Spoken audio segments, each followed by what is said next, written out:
dạ khá đó mày tuần phù bát tế khăng kia quy dòm na tên cung khoai đâu ý đâu đâu nuốt ý đâu đâu nuốt mê ý đâu đâu nuốt tuần xin cho dil na lên khoang lên chian đã lý sai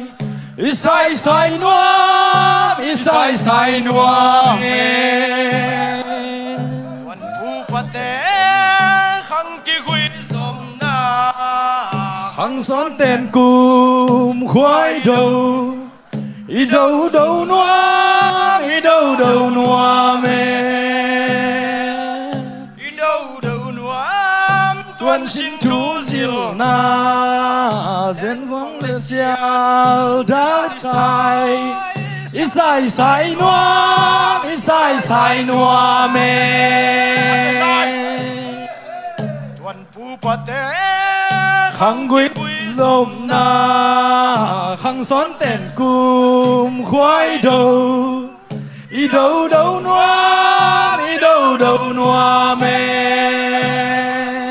ý đâu đâu nuốt tuần xin chú diệu na lên khoang lên chiều đã lấy sai sai nuốt